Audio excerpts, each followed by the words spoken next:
Buddy JC here with another T&I toy review, and today's review is in association with MarvelousNews.com, your #1 news source for everything Marvel. And today we're going to take a look at the new Marvel Infinite Series Wasp figure from Hasbro. Now this figure is the part of the first wave of Hasbro's new Infinite Series line, which is basically a rebranding of their 3¼ inch Marvel Universe line. Basically we're getting some different packaging, and the name has been changed from Marvel Universe to Marvel Infinite Series.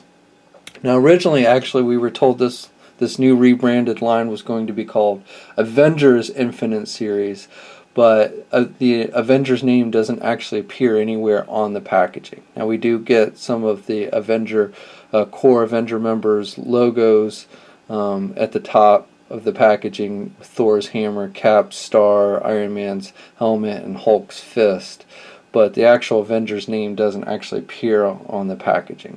The figures themselves are pretty much exactly what we've seen with the Marvel Universe line. It's really just a difference in packaging. Now this packaging is a little more streamlined than what we saw with the Marvel Universe figures. Here's an older Marvel Universe figure, the Havoc figure. Just to kind of give you a comparison, you can see that the packaging for the new Infinite Series is a little bit smaller, a little bit not quite as wide of a card back, and just a little more streamlined. Also much more generic. We no longer get the comic book art on the front. In part, I'm sure is due to costs. Keep costs down on the figures as much as possible. And we've seen that with a lot of Hasbro's lines recently, like their Star Wars and such. So I don't think the packaging looks bad. I like the color scheme. It's just, you know, the comic book art on each individual figure was nice on the original, but I don't think this is terrible as far as generic packaging goes. And so anyway, on the back of the packaging, it's very similar to what we saw with the Marvel Universe line. We've got a picture of the figure, a little brief bio about Wasp, and then underneath that we see all the figures in the first wave, which include Marvel Now Hulk, Grim Reaper, Hyperion, and then re-releases of Captain America and Iron Man, which were previously released in the Marvel Universe line. Okay, so let's get the figure open and take a look at what's inside. Okay, so here's a look at the figure outside of the packaging. Now, for the most part, I think they've done a pretty good job of capturing Janet Van Dyne's likeness with the face sculpt here. The one eye looks a little bit higher than the other, especially with the eyeball, so the eyes are a little off to me, but otherwise I think the head sculpt is pretty good. We've got, you know, your basic skin tone with red lipstick, blue eyes, brown hair. The paint apps on this figure are pretty basic. There's no washes or anything.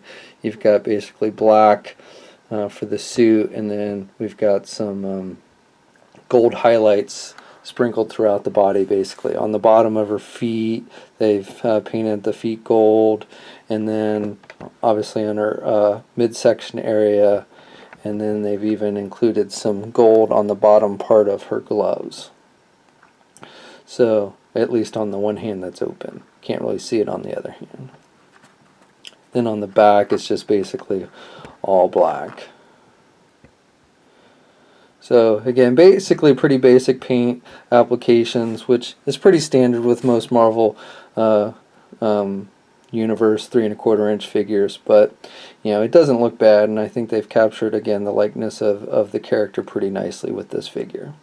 Now you'll see that right now I don't have the wings on the figure. The wings are detachable, which is nice, so you can have her standing without her wings, which usually she doesn't have her wings when she's at full size. So I like that you can remove the wings on this figure, and she just has 2 holes on her back that you can stick the wings in, and the wings are basically made with a transparent type yellowish plastic, which look pretty good, and there's some nice sculpting to give it kind of like that bug insect look to it with the linings on the wings. And the wings are articulated. They have basically a hinge joint, so you can pose the wing in various positions on the figure once you stick the wings in, and they just stick on the back. The little pegs on the end of the wings just stick into the holes. So and then once you have it in there, you can basically move the wings however you want. You can have them straight out, you can have them more in an up position or in a down position. Now when you're moving them, the wings can fall out, but it's not a big deal.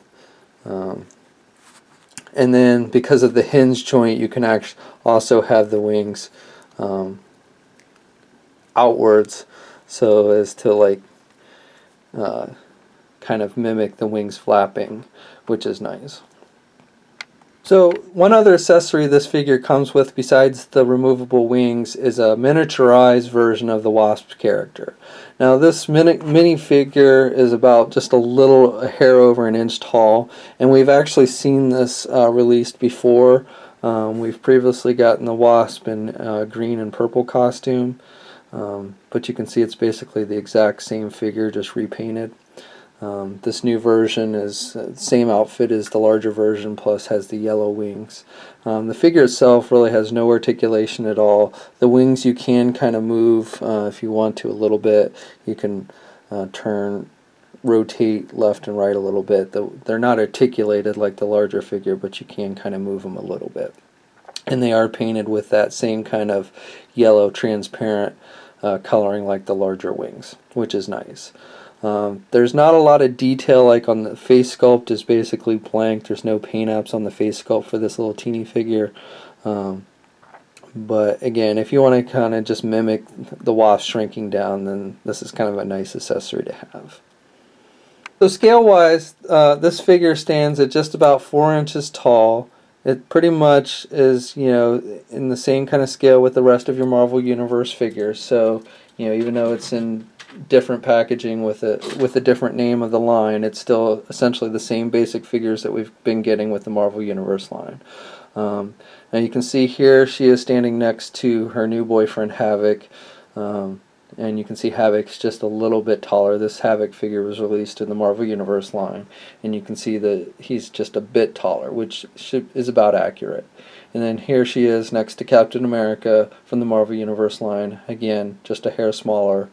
And then here she is next to Thor from the Marvel Universe line, which obviously is a bigger character, so Thor is definitely taller than the Wasp, which is good.